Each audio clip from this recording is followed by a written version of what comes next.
The police lights painted red and blue stripes across the pine trunks, turning the fog outside my lake cabin into a theater stage. And I'd barely finished killing the engine on my old Chevy before those 3 squad cars rolled up like they'd been waiting for a chance to shake someone down. My heart pounded, not from guilt, but from this deep, sharp dread. Because if you've ever dealt with a neighborhood busybody, sometimes the person who calls the cops isn't scared. They're planning. And I knew exactly who had picked up the phone. "Ma'am, we got a report of trespassing," the lead officer said as he stepped out, like he'd rehearsed the line, and I just stared at him, blinking. Trespassing? On my own property. The cabin I'd paid taxes on for a dozen years. The place where my son learned to fish and my late husband built the deck with his own hands. And before I could get a word in, I caught a glimpse of her, Karen, hiding behind the HOA sign, clutching her phone like it was her baby or a grenade.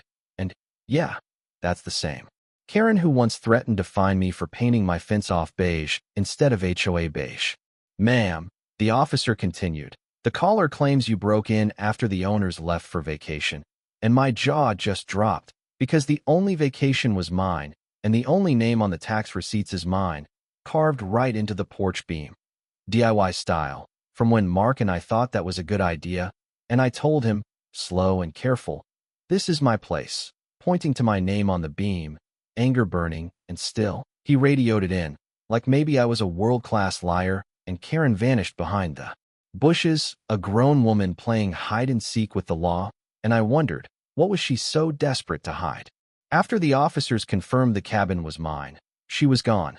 No apology, no smug grin, just vanished. And the next morning, as I tried to shake off the anger with strong coffee on the porch, I found a bright orange violation notice from the HOA, unauthorized occupancy, and my hand shook as I ripped it off the mailbox. She wasn't done, not by a long shot, and as I turned back to the house, there she was again, phone in hand, sunglasses on, acting like she was the director of this little drama. "Hey," I called out, anger finally boiling over. "If you've got something to say it to my face." And she just sipped her coffee, sunglasses sliding down, and said, "Prove it." Like the officers and the property records weren't enough. And then, real quiet, she leaned in. "Some things aren't as simple as they look." And she walked away, leaving me clutching that notice with my heart thudding in my ears. That night, every creak in the cabin sounded like footsteps, and past midnight, I saw flashlights by the lake. 3 figures, one stocky, one tall with a toolbox. And right in the middle was Karen, her HOA name tag catching the moon. And as they crowded around my dock, I grabbed my coat and stormed out, shouting, "What do you think you're doing?" And she said, calm as a pond, "You shouldn't be here, Mary, not for long." And the men started toward the shed, one dropping a crowbar. And when I demanded an answer, she only said, "We're investigating a possible code violation." Like that justified prowling around my property at midnight. After they left, my nerves were shot, and the next day I called the county, but they told me to file a complaint with the HOA, like telling the fox about the missing chickens, and another red notice showed up, "Illegal structure, remove immediately." And right then my son David pulled up, worry written across his face, and after I told him what happened, he went straight to Karen's door, where she shrugged and told him, loud enough for the whole block, "The rules apply to everyone," before slamming the door. Then came the plain envelope, one line in bold. "You have 30 days to vacate." David swore, and I felt cold, because whatever Karen was up to, it wasn't just about rules anymore. And the next day, 3 board members and Karen arrived for an inspection, clipboards in hand. But David stood firm, blocking their way, saying, "Not without a warrant." And when they backed off, I hoped it was over. But that evening, footsteps again by the dock, and this time, Karen with 2 sheriff's deputies and a court order. Temporary restriction for boundary issues and unsafe structures. Based on a recently amended plat. My head spun. Who amended what? And how? And when?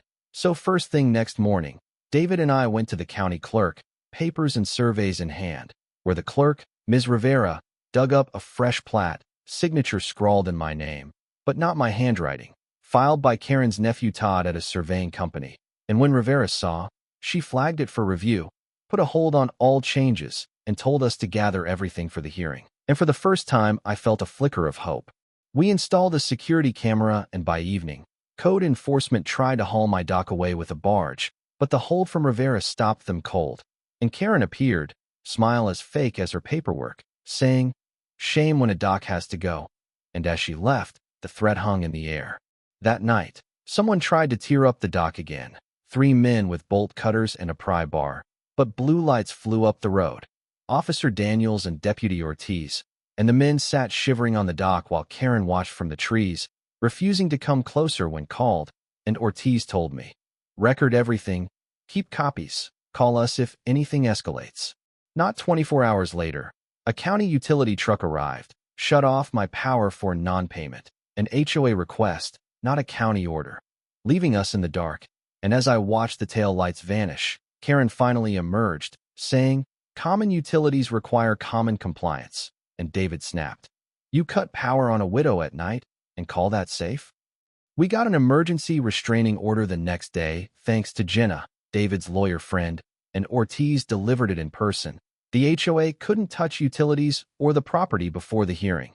And right after that, someone spray-painted "Get Out Now" on my mailbox, rain turning the red letters into a bloody mess. And Ortiz put in for extra patrols, warning, "Don't be alone out here." Neighbors started showing up with old blueprints, survey maps, soup, and kind words. Mr. Howard brought original developer plans proving my dock and property lines had never changed.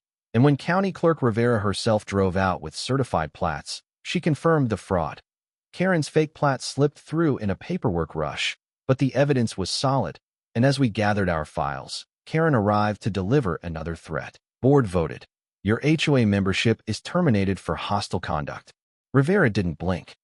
"That's not how law works," she said. And for the first time, Karen's confidence cracked.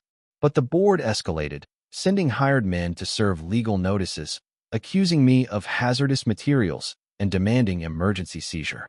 Jenna just shook her head. "They're desperate."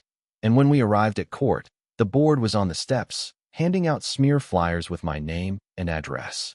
Inside, the judge listened to the HOA's story first, waving their fake plat around. Then to Jenna, who laid out original surveys, water rights, photos of threats, forged signatures, and reports of attempted arson at the dock. Neighbors, the fire marshal, even Ms. Rivera testified. And finally, the judge closed the file and ruled. Amended plat is void. All harassment and trespass referred to the sheriff. Water rights remain with Mary Thompson. Case closed.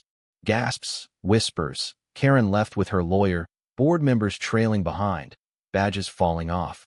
And for a moment in the sunlit parking lot it felt over, but my phone buzzed. "This isn't finished." And when we drove home, Karen stood on her porch alone, the board gone, HOA signs coming down one by one. We had a cookout by the lake after the judge dissolved the HOA. Neighbors bringing food, laughter echoing over the water as the red unsafe tag was ripped off the dock. Deputy Ortiz had a burger, Jenna brought cider, and as the sun set, I stood on Mark's dock, breathing for the first time in months, the lake finally ours again. But let me tell you, victory didn't mean the world snapped back overnight. First days were quiet in a way that almost hurt. Old neighbors bringing apologies, even the county installing new floodgate locks and cameras, and the sheriff's office launched investigations into the board for fraud, arson, forgery, harassment. Karen was charged, Todd vanished, the rest resigned, and the HOA was finally, officially, dead. We rebuilt the dock that summer, neighbors pitching in, Mark's name carved into the railing, and one night by the water, David asked, "You think it's over now?" And for the first time, I could say, "It's over. The rest is just living." And I meant it. Though, as with any battle, there'll always be shadows and stories, and the feeling that somewhere in the quiet, another shoe might drop. So now, I ask you, what would you have done if someone tried to erase your whole life with a forged document and a smear campaign? Do you think justice was served, or did the system only work because we had the right friends, the right evidence, the right luck? I want to know your story. Drop your thoughts below. Who was right? Who was wrong? And what does community really mean where you live? Is this conversation helpful so far?